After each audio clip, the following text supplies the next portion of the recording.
Glória a Deus. A paz do Senhor, queridos. Que bom que a gente está junto aqui. Glória a Deus. Dezembrou. Meu Deus. O ano voou, né, gente? Que ano. Que ano. É tão interessante que esses rituais de passagem, eles são muito importantes na vida do ser humano, na nossa existência humana. E dezembro é aquele mês que a gente começa a fazer as promessas para janeiro.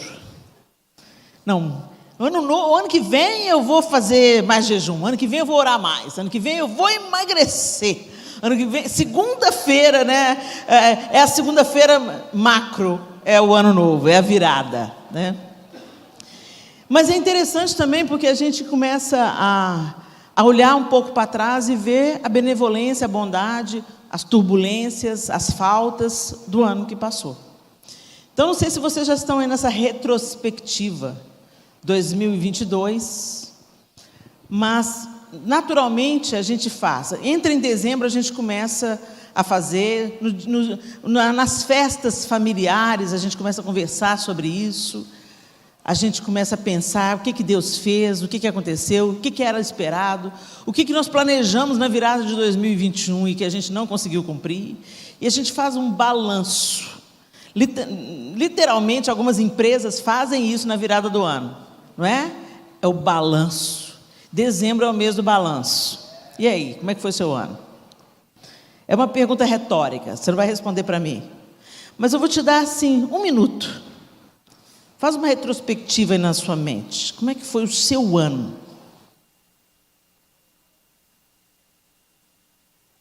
O que deu certo?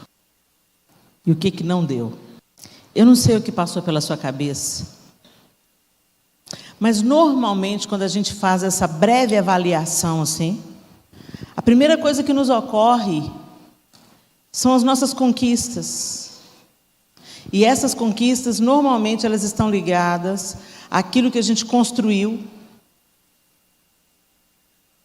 àquilo que a gente conquistou financeiramente, as dívidas que a gente conseguiu pagar, as viagens que a gente conseguiu fazer. E, dependendo do assunto, você vai pensar naquele filho que estava desviado e voltou para o caminho do Senhor, ou aquele marido que se converteu depois de muitos anos de oração. Mas imediatamente, gente, quando a gente faz um balanço, a gente para fazer um balanço, a maioria das pessoas hoje, a maioria de nós, hoje, a gente faz uma retrospectiva para ver, quando a gente fala o que deu certo, aí você vai pensar se você deu conta de pagar suas contas, se a sua empresa fechou com um balanço bom, se o seu emprego permanece, se você conseguiu pôr comida na mesa. Tudo que a gente pensa imediatamente está ligado ao que a gente tem.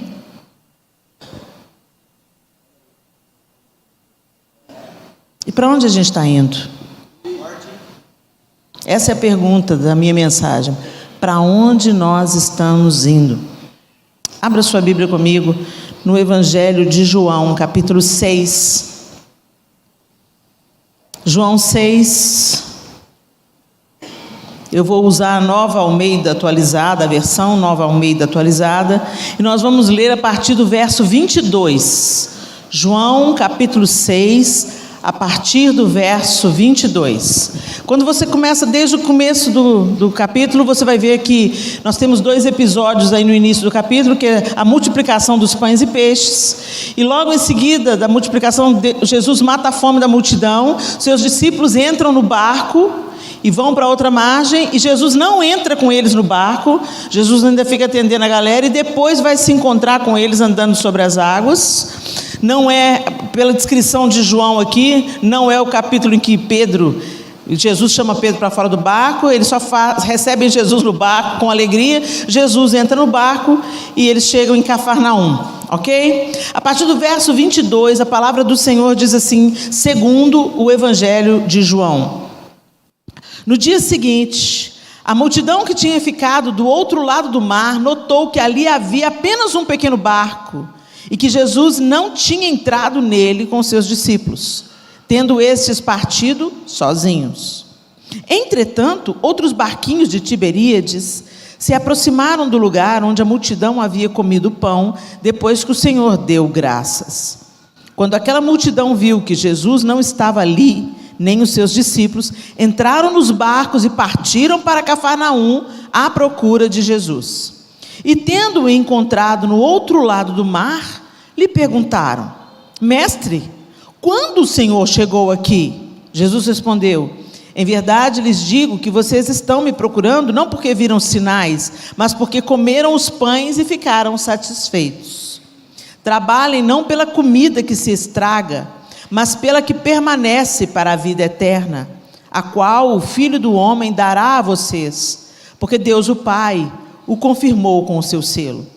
Então lhe perguntaram: Que faremos para realizar as obras de Deus? Jesus respondeu: A obra de Deus é essa, que vocês creiam naquele que Ele enviou. Então eles disseram: Que sinal o Senhor fará para que vejamos e creiamos no Senhor? O que o Senhor pode fazer? Nossos pais comeram maná no deserto, como está escrito: deu-lhes a comer pão do céu. Jesus lhes disse: em verdade lhes digo que não foi Moisés quem deu o pão do céu para vocês. Quem lhes dá o verdadeiro pão do céu é meu Pai, porque o pão de Deus é o que desce do céu e dá vida ao mundo. Então lhe disseram: Senhor, dê-nos sempre desse pão. Jesus respondeu: Eu sou o pão da vida. Quem vem a mim jamais terá fome, quem crê em mim jamais terá sede. Porém eu já disse que vocês não creem, embora estejam me vendo. Todo aquele que o Pai me dá, esse virá a mim, e o que vem a mim, de modo nenhum lançarei fora. Porque eu desci do céu, não para fazer a minha própria vontade, mas a vontade daquele que me enviou. E a vontade de quem me enviou é esta: que eu não perca nenhum de todos os que ele me deu. Pelo contrário, eu o ressuscitarei no último dia. De fato, a vontade de meu Pai é que todo aquele que vir o Filho e nele crer, tenha a vida eterna, e eu o ressuscitarei no último dia. Então os judeus começaram a murmurar contra ele, porque tinha dito: Eu sou o pão que desceu do céu. E dizia: Este não é Jesus, o filho de José? Por acaso não conhecemos o pai e a mãe dele? Como é que ele agora diz: desci do céu? Jesus respondeu: Não fiquem murmurando entre vocês. Ninguém pode vir a mim se o Pai que me enviou não o trouxer, e eu o ressuscitarei no último dia. Está escrito nos profetas: e todos serão ensinados por Deus. Portanto, todo aquele que ouviu e aprendeu do Pai, esse vem a mim. Não que alguém tenha visto o Pai, a não ser aquele que vem de Deus. Este já viu o Pai. Em verdade lhes digo: quem crê em mim tem a vida eterna. Eu sou o pão da vida. Os pais de vocês comeram maná no deserto e morreram. Este é o pão que desce do céu, para que todo o que dele comer não pereça. Eu sou o pão vivo que desceu do céu. Se alguém comer deste pão, viverá eternamente. E o pão que eu darei pela vida do mundo é a minha carne. Então os judeus começaram a discernir entre si, dizendo: Como é que este pode nos dar a sua própria carne para comer? Jesus respondeu: Em verdade lhes digo que se vocês não comerem a carne do Filho do Homem e não beberem o seu sangue, não terão vida em vocês mesmos. Quem come a minha carne e bebe o meu sangue tem a vida eterna, e eu o ressuscitarei no último dia. Pois a minha carne é verdadeira comida e o meu sangue é verdadeira bebida. Quem come a minha carne e bebe o meu sangue permanece em mim e eu permaneço nele. Assim como o Pai que vive me enviou, e igualmente eu vivo por causa do Pai, também quem de mim se alimenta viverá por mim. Este é o pão que desceu do céu, em nada semelhante àquele que os pais de vocês comeram e mesmo assim morreram. Quem comer este pão viverá eternamente. Jesus disse essas coisas quando ensinava na sinagoga de Cafarnaum. Muitos dos seus discípulos, tendo ouvido tais palavras, disseram: Duro este discurso? Quem pode suportá-lo? Mas Jesus, sabendo por si mesmo que os seus discípulos murmuravam a respeito do que ele havia falado, disse-lhes: Isso escandaliza vocês? Que acontecerá então se virem o Filho do Homem subir para o lugar onde primeiro estava? O Espírito é o que vivifica. A carne para nada aproveita. As palavras que eu lhes tenho falado são espírito e são vida, mas há descrentes entre vocês. Ora, Jesus sabia desde o princípio quais eram os que não criam e quem iria traí-lo. E prosseguiu: por causa disso é que falei para vocês que ninguém pode vir a mim se não lhe for concedido pelo Pai. Diante disso, muitos dos seus discípulos o abandonaram e já não andavam com ele. Então Jesus perguntou aos 12: será que vocês também querem se retirar? Simão Pedro respondeu: Senhor, para onde? Para quem iremos? O Senhor tens as palavras da vida eterna. E nós temos crido e conhecido que o Senhor é o Santo de Deus. Então Jesus lhes disse: não é fato que eu escolhi vocês os 12, mas um de vocês é um diabo. Ele se referia a Judas, filho de Simão Iscariotes, porque este, sendo um dos 12, era quem o haveria de trair. Senhor, essa é a sua bendita palavra. Ela é vida. Que o teu Espírito Santo nos ensine, nos convença, que essa palavra entrando pelos nossos ouvidos, que ela impregne nossa mente, caia no nosso coração e vire uma atitude concreta nas nossas escolhas, na maneira que a gente vê a vida, na maneira que a gente te segue e te obedece. Em nome de Jesus, nós oramos. Esse texto, ele é muito desconcertante, mas ao mesmo tempo que ele parece complicado, ele é muito simples. É tão interessante, às vezes, quantas vezes Jesus enfatizou nesse texto, quantas vezes ele diz: e eu os ressuscitarei no último dia. O grande lance aqui é que Jesus está falando assim: olha, vocês estavam condenados. Pelo pecado de Adão, vocês estão condenados à morte. Não há esperança para vocês. Porque nenhum homem, por mais que se esforce, consegue cumprir toda a lei de Moisés. Vocês se esforçam, mas vocês não conseguem, vocês não dão conta. Vocês herdaram o pecado do primeiro Adão. E ele está falando: eu sou o segundo Adão e eu vim para reconectar vocês com Deus. Então vocês não podem ser salvos no próprio esforço de vocês. Vocês não podem ser salvos pela atitude moral de vocês. Vocês não podem ser salvos pelo comprometimento e a tentativa insistente de cumprir a lei de Moisés. Não é suficiente. A lei servia como um aio, a lei servia como uma base, a lei servia como uma preparação para a plenitude daquilo que Deus iria fazer através de Jesus. Vocês estão entendendo? A lei não era o tudo, a lei era só o sinal. A lei estava só sinalizando para aquilo, para a obra completa da cruz. E aquele momento havia chegado. E Jesus estava falando: olha, vocês vão ter que comer da minha carne e do meu sangue. Ele não está falando de canibalismo, gente. Ele estava falando: vocês vão ter que me aceitar por inteiro. Quando a gente come alguma coisa, isso passa a fazer parte de nós, é ou não é? Eu como alguma coisa, isso vai entrar pelo meu organismo, o meu organismo vai absorver todas as vitaminas, proteínas, sais minerais daquele alimento e vai desprezar aquilo que não serve. Mas é aquele alimento que vai me dar substância, vida, saúde, é ou não é? E é disso que Jesus está falando. Gente, ele tinha acabado de multiplicar pães e peixes, e a multidão veio atrás dele buscando mais comida. A multidão estava se relacionando com ele por aquilo que ele podia oferecer de bom para a multidão. E eles não estavam pensando aqui em salvação, eles estavam pensando em matar a fome, eles estavam pensando nas coisas da terra, eles não estavam pensando em vida eterna, eles não estavam pensando em redenção do pecado, eles estavam pensando: o que você tem para mim agora, para resolver o meu problema agora. E muitas vezes, gente, é assim que a gente se relaciona com Deus, até dentro da igreja evangélica. A gente está dentro da igreja, a gente frequenta a igreja, mas a gente está sempre interessado em que Deus vai fazer por mim agora.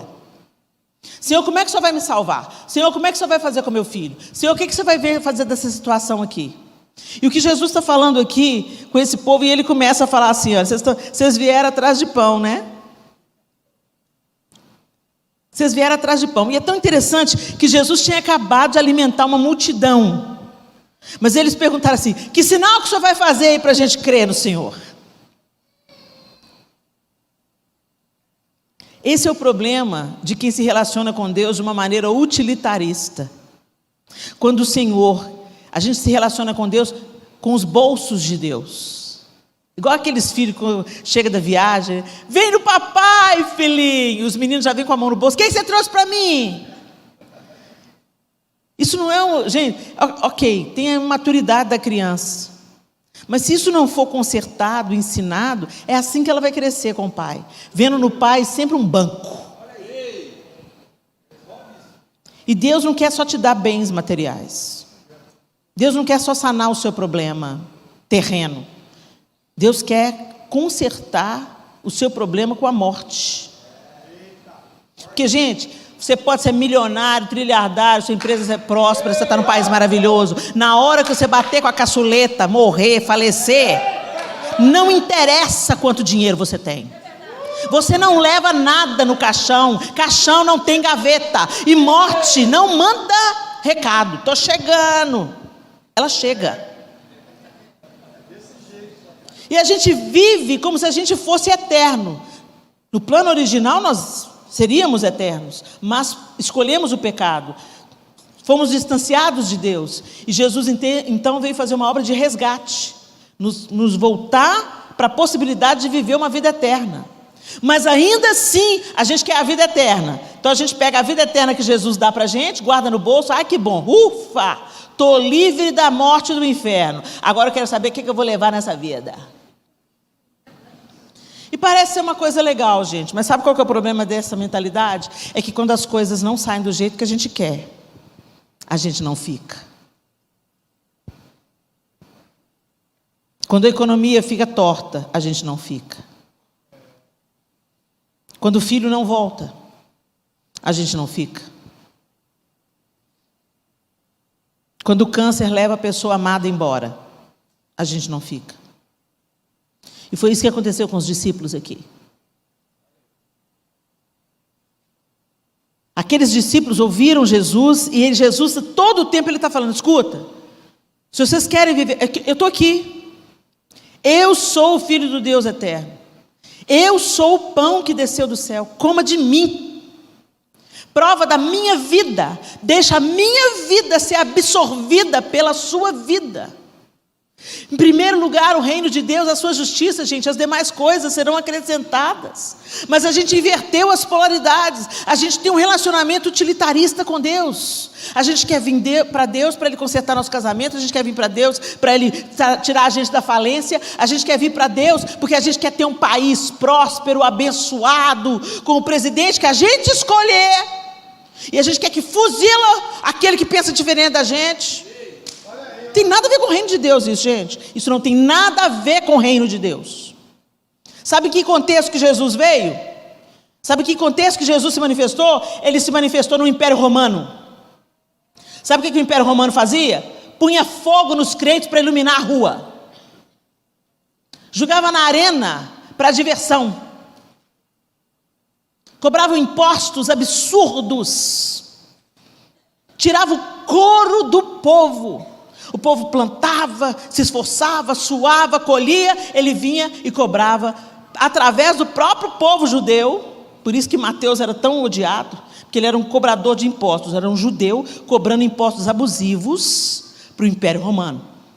Enquanto o Império Romano ostentava o seu poder e a sua riqueza à custa da miséria do povo.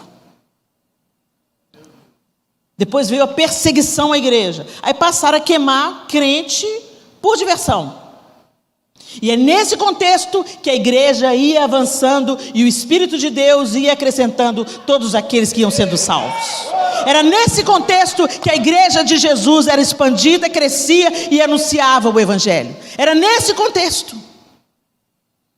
Mas a gente quer ficar deitado eternamente em berço esplêndido. A gente não valoriza as liberdades que a gente ainda tem.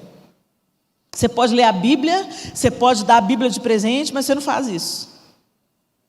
Você quer a palavra de Deus que vem na boca do pastor. E às vezes você não quer vir nem na igreja.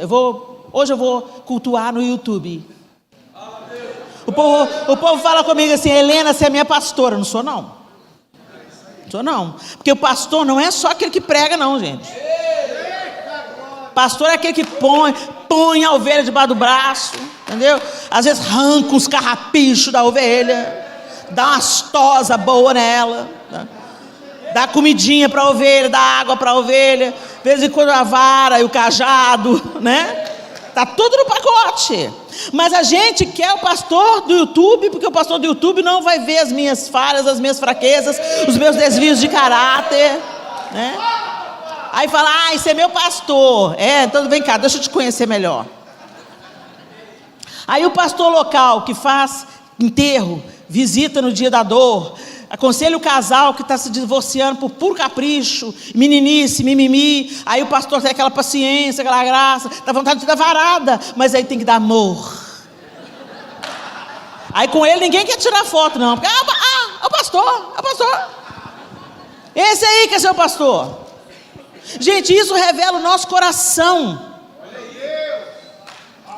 Jesus, o Filho de Deus, estava ali se derramando no meio daquele povo. Ele acabou de alimentar uma multidão e ainda vem uma boca do capeta e fala assim: o que você vai fazer para a gente ver que o Senhor é Filho de Deus mesmo? Vai te catar. É por isso que era Jesus, não era eu, né, gente? Graças a Deus, eu ainda estou no processo. Entendeu? Meu processo, Senhor, graças a Deus que o oleiro não desiste do vaso. De vez em quando ele vai olhar para mim e fala assim: ei, Helena, vamos começar de novo, Helena, vem aqui. Mas o que eu quero chamar a atenção de vocês é que esse povo estava vendo Jesus. Eles estavam vendo Jesus. Em Cafarnaum ele ensinava na sinagoga, saía, começava a curar o povo. Ele curava o povo, ele fazia milagre, ele andava sobre a água, multiplicava pão e peixe. O que mais que o Senhor vai fazer? Uma insatisfação latente. Jesus está te dando pão, Jesus te dá uma casa para morar, Jesus te dá saúde para viver, e você fica: o que mais que o Senhor vai me dar em 2023?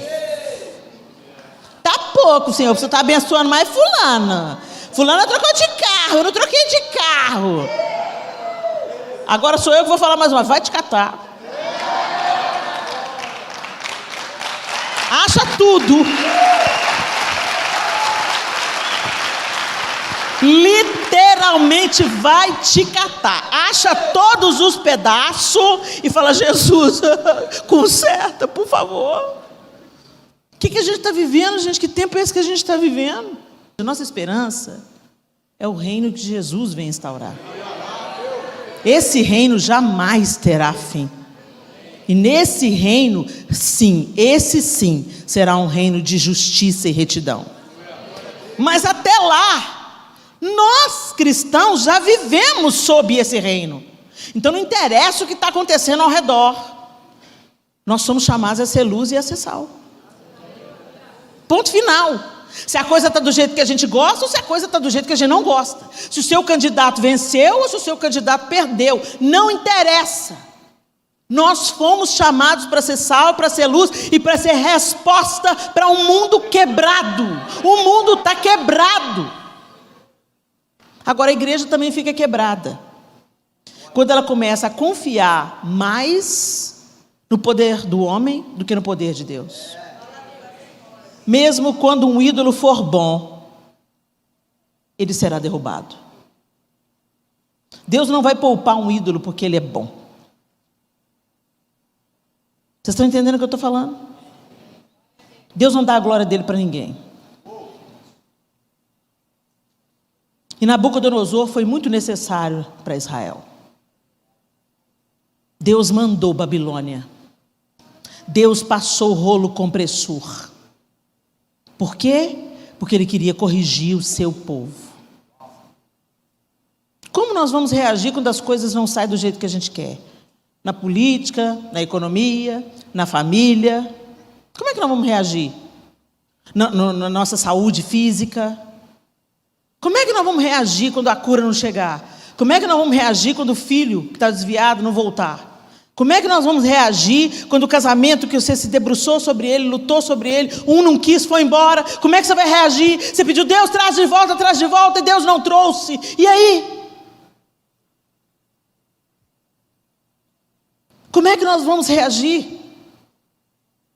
Será que nós vamos reagir como aquela multidão de seguidores de Jesus? Que na verdade não estavam seguindo Jesus coisa nenhuma. Eles estavam seguindo as multiplicações de pães e peixes. E cutucando Jesus para ver se Jesus fazia mais milagres para eles se beneficiarem. Quando a gente recebe um milagre, uma bênção, uma multiplicação, não é só sobre nós, gente. E não é só para nós. A vida que transborda de Jesus para nós, ela passa por nós e transborda para o próximo. Se a gente tem dinheiro, se a gente está sendo bem sucedido, se o salário está em dia, não é só para você não, queridão. É para você abençoar a vida de alguém. Se você tem um carro bacana, não é para servir só a sua família não, queridão. É para servir o reino. Põe à disposição o carro. Quinta-feira o carro é da igreja. O que vocês estão precisando? Precisa que pegue a Helena e o João lá no aeroporto? Nós vamos. Serve com aquilo que você tem. Mas a gente não tem a cabeça de servo quando a gente quer ser servido. E a gente está se utilizando das bênçãos de Deus, e a gente está revirando os bolsos de Deus e falando, o que é que eu levo? Faz aí algum sinal. E Jesus está falando, gente, eu vim dar para vocês muito mais do que esse pão que cai do céu e que mata a fome temporariamente. Eu vim dar para vocês muito mais essa roupa que vocês estão vestindo, a bolsa de marca, o carro que vocês dirigem. Eu vim dar para vocês vida eterna. Eu vim livrar vocês do estado de morte que vocês se encontravam, e eu tenho uma vida para ser implantada em vocês pelo meu corpo e pelo meu sangue, e a partir do momento que você me aceitar na totalidade do que eu sou, você vai crer, você vai me aceitar na totalidade que eu sou. Por que as pessoas tinham que aceitar Jesus na totalidade? Por que Jesus está falando, eu sou? Come da minha carne, essa carne aqui humana, bebe do meu sangue. O que ele está falando, querendo dizer com isso? Gente, o Messias que era esperado pelo povo judeu não tinha nada a ver com Jesus. Não era um filho de um carpinteiro. O Messias que eles aguardavam era um cara poderoso num cavalo branco, que restituísse a Israel o poder dos tempos do rei Davi, que libertasse Israel do poderio do Império Romano, que fosse o salvador da pátria. E Jesus veio numa caixa completamente diferente. Então eles estavam diante do Filho de Deus, mas eles não percebiam que aquele que estava livrando-os da morte pelo seu corpo e pelo seu sangue, estava diante dos olhos dele, mas eles não queriam, não aceitavam. Eles queriam só as benesses, os milagres, os pães e peixes. E a gente está vivendo uma vida assim. Quando eu perguntei para você como é que foi tudo que deu certo, gente, eu não preciso estar dentro da sua cabeça, eu sou humana como você. É recorrente a gente pensar nas bênçãos materiais. O emprego, não é que o dinheiro seja pecaminoso, não é que ter coisa seja pecaminoso, não é isso, gente. A gente precisa de dinheiro para viver, para comer, você precisa de dinheiro, para vestir, você precisa de dinheiro. Você veio para a igreja, precisa de combustível, precisa de dinheiro. Você não chega no posto e fala, paz do Senhor. Faz uma oração por mim que eu ponho gasolina no seu carro. No reino do Senhor talvez seja assim, né? No reino de Jesus talvez a oração seja suficiente. Dá uma rajada de glória. Oh, glória! Está aí o combustível, está aí. Mas hoje não é assim, a gente precisa do dinheiro. O problema é que a gente inverteu os negócios, gente. E o pão da vida está diante da gente, mas a gente prefere o pão com mortadela. Que entra pela boca, vai para o estômago, é digerido e depois vira fezes. A gente não se alimenta de Deus, por isso que a gente está fraco. E aí aqueles discípulos, diante desse relatório de Jesus, e de Jesus dar uma confrontada nele, não, dura essa palavra, não quero seguir mais não. Discípulo mimimi. Não gosta de palavra dura de Jesus, não? Só quer a paternidade protetora? A gente quer Deus fragmentado, Deus em fatias. A gente quer Deus que te pega no colo, o Deus que pega a gente no colo, o Deus que fala: filho, eu te consolo, filho, eu te curo, filho, eu te amo. Ele existe, Ele é pleno, Ele é maravilhoso, Ele é um pai que ama, Ele é um pai que te carrega de um dia que você não está conseguindo andar. Ele é um pai que te sustenta, que te dá o que você precisa e o que você não precisa. Eu sei, Ele é meu pai. Mas Ele também tem correção. Ele também fala não, porque todo pai saudável dá limite, fala não. Ele não vai promover o desvio de caráter dos seus filhos. Então ele fala: espera, ainda não é tempo, você não tem idade para isso, você não tem tamanho para isso, não chega aí que é perigoso para você. Essa é a paternidade de Deus, a paternidade plena, a paternidade que dá amor e dá limite, a paternidade que dá bênção e dá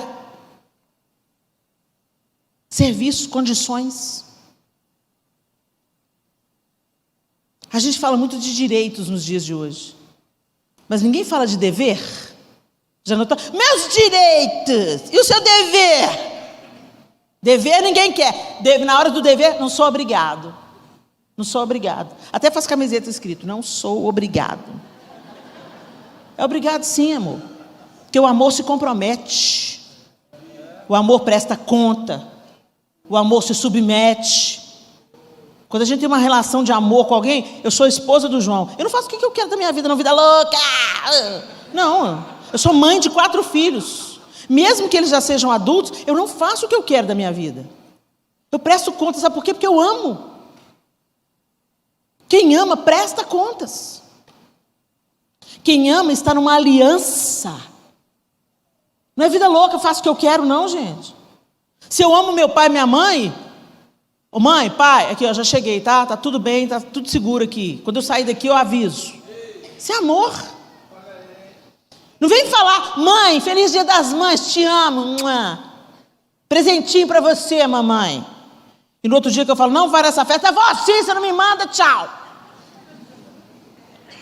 Não me venha com presente não, se você não é capaz de me obedecer. E Deus fala a mesma coisa: aquele que tem os meus mandamentos e os obedece, esse é o que me ama.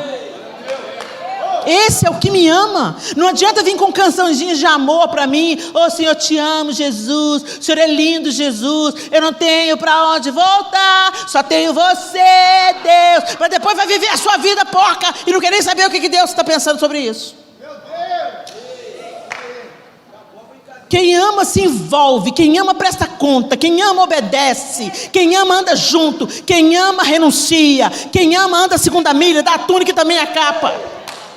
Então vamos parar de falar desse amor, sabe, esse amor que tem nada a ver com amor, é a idolatria dos desejos. Eu amo, ama coisa nenhuma, usa o outro e fala que ama. Você ama você mesmo, ama o seu desejo, ama o seu prazer. Então que se lixe as regras, que se lixe a Bíblia. Eu vou viver o meu prazer. Depois que tudo der errado, onde estava Deus? No mesmo lugar que você estava quando você começou a desobedecer. No mesmo lugar, Ele está no mesmo lugar quando você escolheu o caminho da morte. O caminho da desobediência, o caminho da desonra, o caminho da mentira, o caminho do adultério. Isso não é sobre costurar o véu que Jesus rasgou, não, gente. Isso é sobre santidade. A graça não é uma desculpa para todo mundo pecar. Ah, Jesus já fez, não precisa fazer mais nada. A graça é um poder que vem sobre você para te capacitar a vencer o diabo e a sua carne. A graça te empodera a não viver mais escravo dos seus desejos, mas ser escravo de Cristo.